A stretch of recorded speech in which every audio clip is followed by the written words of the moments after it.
This week on Arizona Illustrated, we celebrate the end of the year by looking back at some fascinating moments in Arizona's past. To the world, she was Eleanor Roosevelt. To one Arizonan, she was simply my grandmother.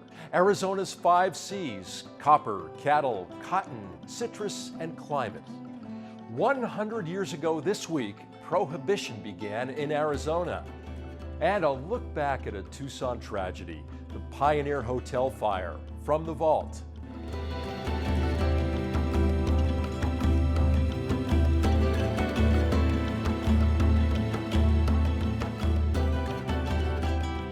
Welcome to Arizona Illustrated. I'm Tom McNamara. Eleanor Roosevelt is considered by many to be the most influential American woman of the 20th century. As President Franklin Delano Roosevelt's wife, she was intimately involved with many of the most important events in American history: the Great Depression, World War II, and the Civil Rights Movement. An activist for human rights and dignity from within the White House and beyond, she was recognized and loved throughout the world. But there were a lucky few who knew her as no other. I knew Eleanor Roosevelt as my grandmother. I didn't know she was really famous. I knew lots of people knew her, but I assumed a lot of people knew older people because they'd been around longer. And I had no idea that she was as famous as she was, but she was just my grandmother. Nina Roosevelt Gibson spent much of her childhood with Eleanor Roosevelt, who lived right next door. She was wonderful as a grandmother. She put us first. In Hyde Park, when dignitaries would come and visit, we would have a formal meal, dinner, whatever. After dinner, it didn't matter what the dignitary wanted to do. And this could be a king or queen of another country. It didn't matter what they wanted to talk about. That was the time that if there were grandchildren present, which often there were, she would get out a book she'd been reading to us and read a few chapters before we all went off to bed. Others Eleanor put first were women and minorities. She championed for both through public policy and by her own example. I had one of the first black dolls, and I loved it. But friends would come over and they'd be terrified of that doll, and I couldn't understand why. It just never occurred to me. Growing up with my grandmother, things like that just didn't occur to you because there were people of all colors there, and they were all welcomed. Eleanor came from a family of leaders challenged by trying times. She, her husband and distant cousin, Franklin Delano Roosevelt, and her uncle, President Teddy Roosevelt, as one family, touched more American lives than any family in history.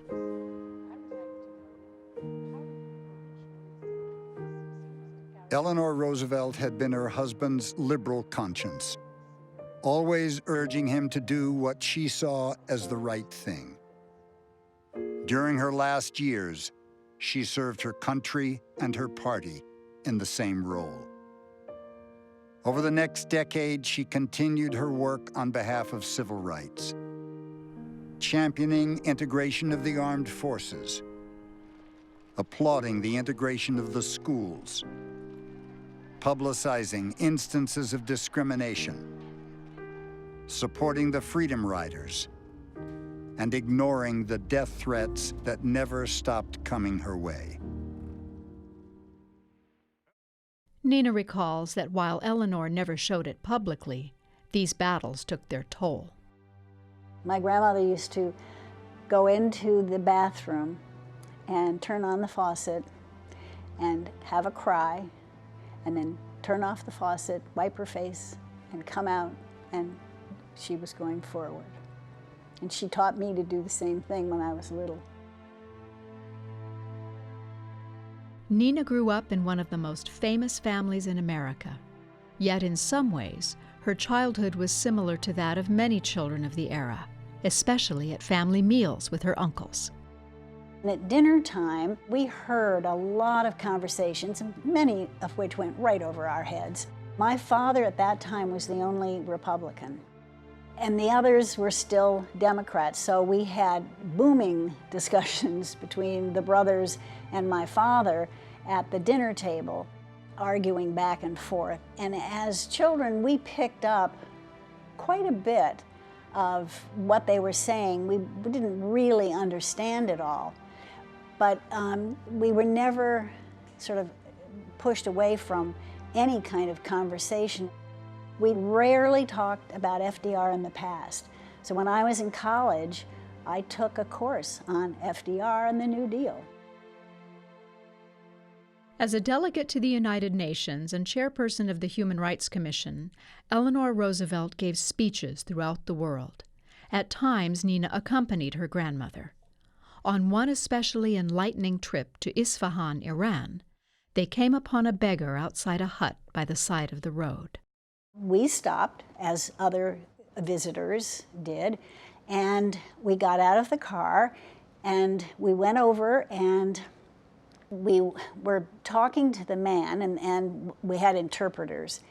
And my grandmother had not been introduced, but she said to him, "We have brought you, we were going to have a picnic, and so we have brought you some picnic foods. Would you like them?" And the man, suddenly tears came to his eyes, and he said, "Mrs. Roosevelt." Now, nobody had told him her name, but he heard her voice. And he was blind, so he couldn't see her, but he knew that voice. That was the moment I realized that this woman had touched people in every corner of the earth and touched them with love. Eleanor had even touched Tucson, Arizona during 2 visits in the 1950s. Her experience then would foreshadow Nina's own journey here decades later. Just before we came, I was packing things to move to Arizona, and I have a lot of letters from my grandmother over the years, and I just happened to open one up, which I do that frequently just to kind of reminisce or whatever, and it was a letter talking about staying at the Arizona Inn and going to the Desert Museum and how lovely it was and how much she really enjoyed Tucson. So I thought, oh good, I will enjoy Tucson as well.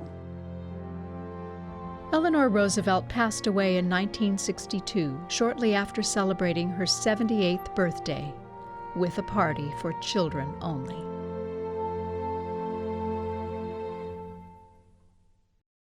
Arizona's 5 C's. If you went to school here in the 1950s, 60s, or 70s, you probably know them. But if you're new to the state, visiting for the holidays, or even a winter resident, chances are you have no idea what I'm talking about. Here's a primer.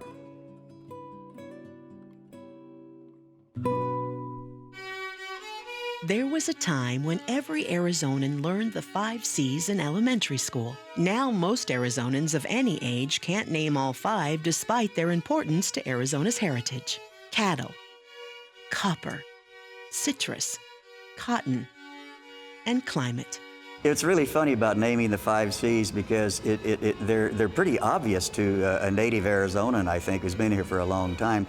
They're all represented on the state seal. These were the economic forces that really drove the economy historically in Arizona. And it was true right up until about 50 years ago.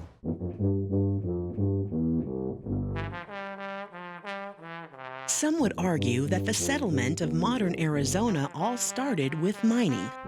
Because you think about it, a prospector's pick turns over a rich ore. The next thing you know, you've got a town. In the 1850s, they found gold, and in the 1860s, they found more gold, and after that, people began to pour in here. Gold and silver may have started the boom, but it was copper that put Arizona on the map. The first major operation began in Clifton, Morenci in 1872. So towns sprung up, and these towns became the biggest towns in Arizona. Bisbee, Jerome, Clifton, Globe, Miami. These were big-time copper towns. Industry practices evolved over time as methods of extracting and processing modernized. What hasn't changed is the multi-billion-dollar financial impact this sea makes in the copper state's economy. Since 1910, Arizona has been the copper capital of America, producing more copper than all other 49 states combined.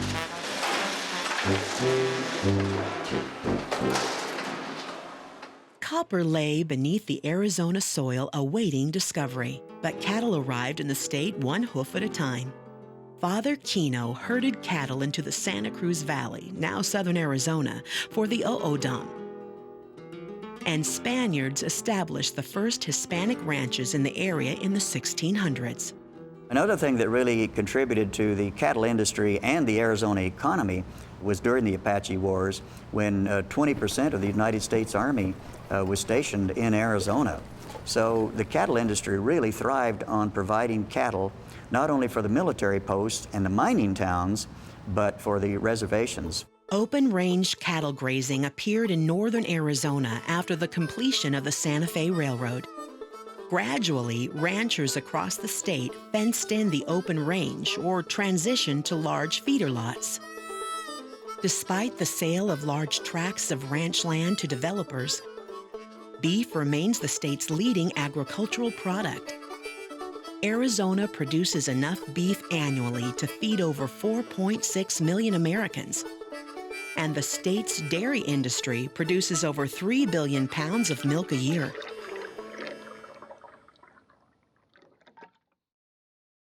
Cotton growing in Arizona may be as old as the seeds and cloth found in the ruins of prehistoric settlements. Egyptian cotton was introduced into the valley in 1900.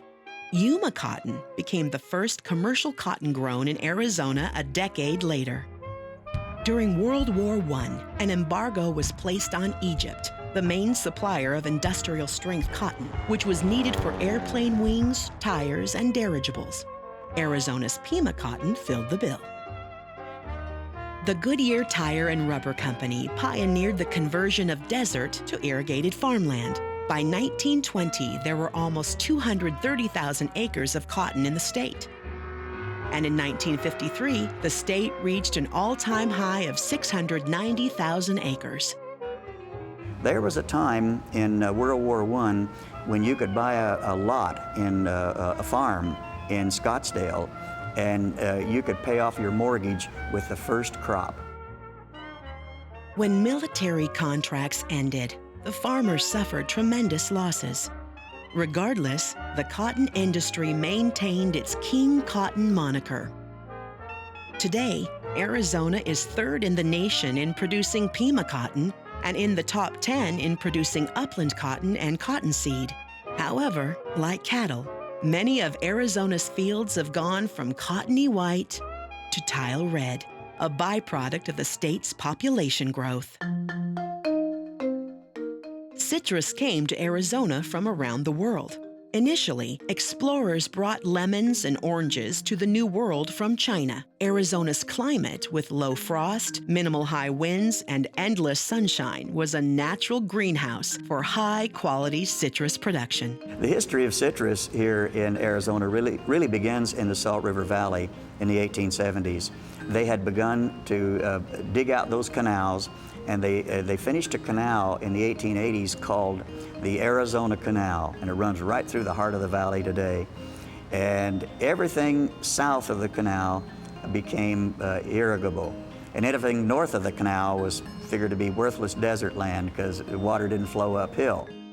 The first Arizona grove was planted in Ingleside, near Phoenix, by W.J. Murphy in 1889, followed by plantings in Yuma and Mesa.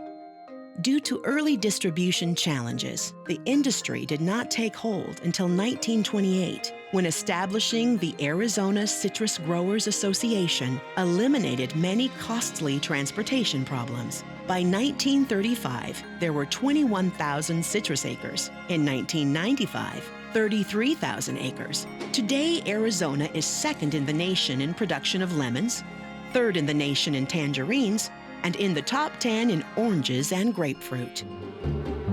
Arizona's citrus industry isn't the only sea that relies on the sun. As early as the 1880s, visitors discovered the therapeutic benefits of Arizona's climate. From outdoor enthusiasts to wannabe cowboys, Arizona had something for everyone. Some resorts started out for health seekers. Others emerged as the playground of the affluent. Arizona's natural beauty was another attraction. The Grand Canyon was designated as a national park in 1919 through legislation sponsored by then U.S. Representative Carl Hayden. Easterners flocked west for fun in the sun, for a taste of the Wild West at dude ranches, and to view exotic Native American ruins and cultures. After World War II, many soldiers who trained in Arizona returned, and air conditioning made living in Arizona more desirable. Climate makes all of those other things happen. The diverse land, well, that's climate. The attraction of tourists, that's climate. The weather is climate. So climate is a broad umbrella to cover a lot of things that affect us all. Copper, cattle, cotton, citrus, and climate. Arizona's 5 Cs connect the state's past and present with its future. These things on our seal represent our heritage. Like what you see on Arizona Illustrated? Visit our webpage at azpm.org to watch and share videos from this episode. You'll also find stories from future programs, an easy way to submit your own story idea, an archive of past episodes of Arizona Illustrated, and you'll find everything you need to stay connected with public broadcasting in Southern Arizona. azpm.org. Ardent spirits, ale, beer, wine, or intoxicating liquor, or liquors of whatever kind, shall not be manufactured or introduced into Arizona. So read the law that went into effect 100 years ago this week. Arizona went dry 4 years before national prohibition went into effect. Here's the story behind the state's dry run.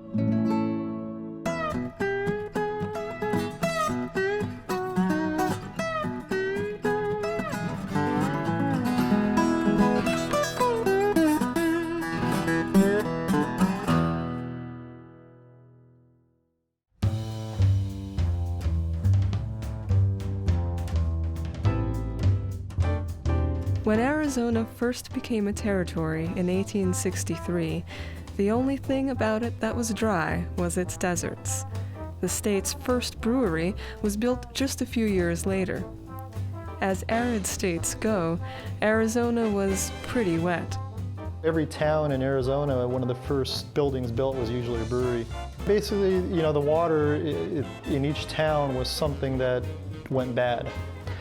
And beer is something that it had preservative qualities because of the hops and things, and they were able to keep beer longer periods of time. And so beer was something that was popular. Most of the breweries back then were brewery saloons where the brewery was in the back or something, and the saloon was the place that people came in and drank. There was a lot of unruliness that went on, gunfights and things like that because of people getting drunk. It was part of the saloon atmosphere. Statehood arrived for Arizona on February 14, 1912. At that time, individual states, counties, and cities throughout the United States had the option of voting themselves dry, and many were. Statewide prohibition required an amendment to the Constitution. Arizona came in with an amazing constitution, a very progressive constitution, very democratic, like the progressive reform era of the time. It included initiative, referendum, the recall of judges, forbidding capital punishment. What I find interesting is that the First Amendment that gets passed was women's suffrage. That gets passed in 1912, and it's the passage of women's suffrage in 1912 that enables the Prohibition initiative to get on the ballot as well. Armed with the new Constitution, local and national temperance workers rushed to enact a statewide ban on alcohol. A vote was held in November of 1914, years before the national referendum. Arizona became the 13th state to go dry on January 1st, 1915, with perhaps unintended consequences. When Prohibition was voted on, in the state of Arizona, there was only 5 counties that voted for Prohibition. Now, there was enough of a majority to have it, but it was a slim majority. The first Prohibition law that came in, the one that passed in 1914, was not a very well-written law. There turned out to be lots of loopholes. Not only did it not deal with the question of sacramental wine or use of alcohol for scientific purposes, it also said that you weren't allowed to introduce into Arizona alcohol. So what did that mean? Well, could you, for example, accept alcohol that someone else brought over the border, not an Arizona citizen? You didn't introduce it, so were you then liable? Hard to tell. Just before January of 1915, every liquor store in at least Tucson was having a sale to get rid of everything that they had. Undoubtedly, the Catholic Church took advantage of that, buying up as much wine as they could.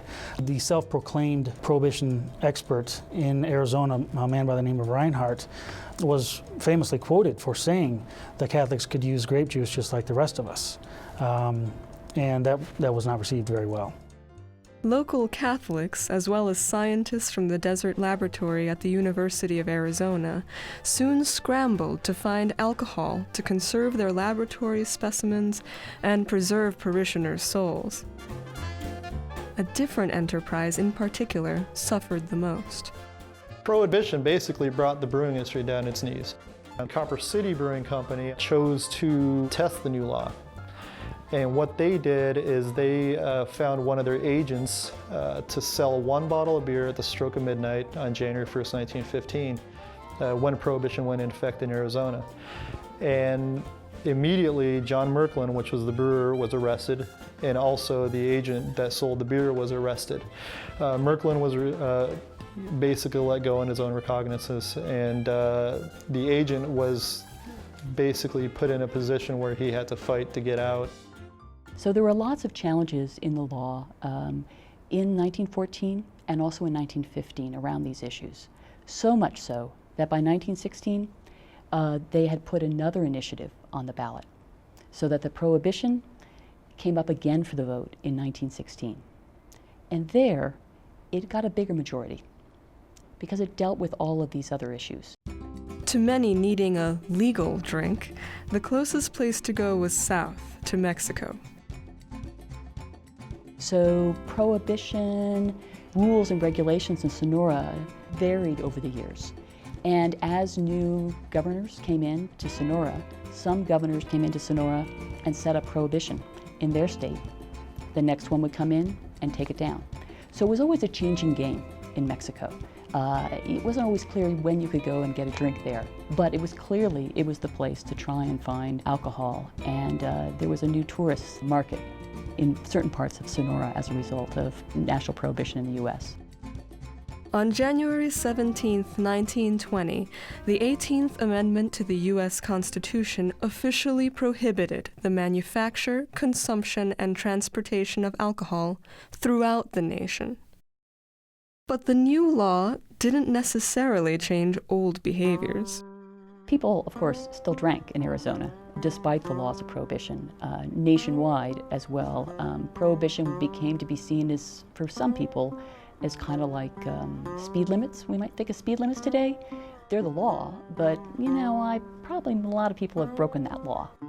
Some of the negative side effects included the health factors involved. There was a lot of unseen factors, poisons used in making illegal booze, unsanitary conditions in containers. There was bootlegging, speakeasies, and everything else involved in it because of the illegal trade in making alcohol.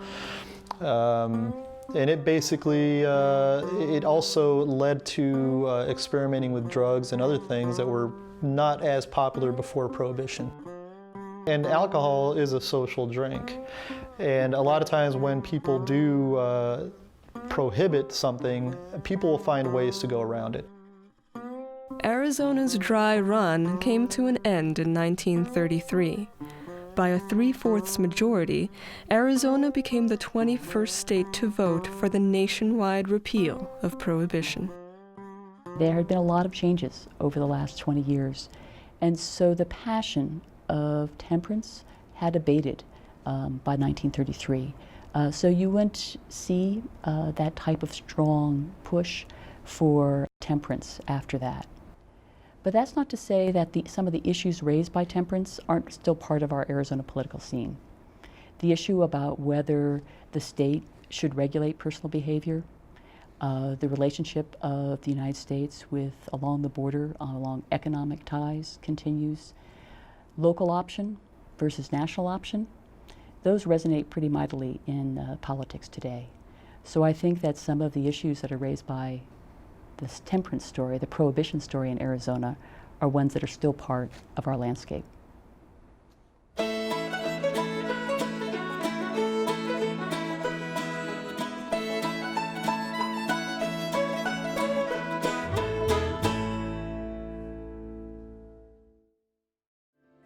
Be sure to catch the final episode of the Ken Burns documentary film series, Prohibition, Tuesday, December 29th at 8 p.m.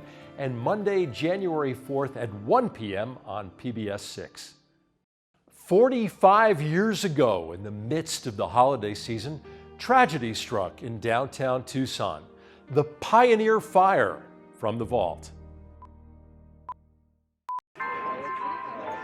On a crisp December evening in 1970, the Pioneer Hotel in downtown Tucson buzzed with shoppers, guests, and hundreds gathered for holiday parties. Then someone smelled smoke. Pioneer Hotel, engine 1, 2, 3. An early morning fire has swept through the downtown Pioneer Hotel, leaving at least 28 persons dead and injuring 24 more, some critically. The fire, believed to be the worst tragedy in Tucson's modern history, broke out on the 4th floor shortly after midnight and spread rapidly down to the 3rd floor and up to the 9th floor through an open stairway, catching many of the victims before they had a chance to flee. We heard the people screaming and the sheets hanging out of the window, and people leaning out begging and somebody to come and help them. We saw several people jump from the window. In the end, 29 people died, and 27 were injured, including several firefighters. Among the dead, a mother and her 5 children, and the hotel's original owners, Harold and Peggy Steinfeld. The 16-year-old convicted of setting the blaze is still serving a life sentence, all the while insisting he's innocent.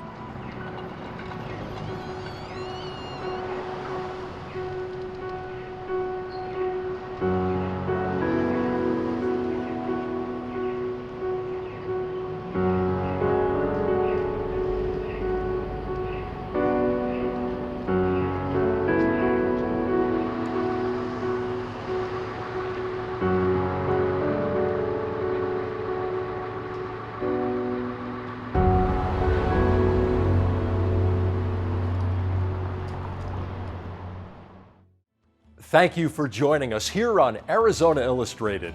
Next week, how a flood control project rendered a riverside recreation park.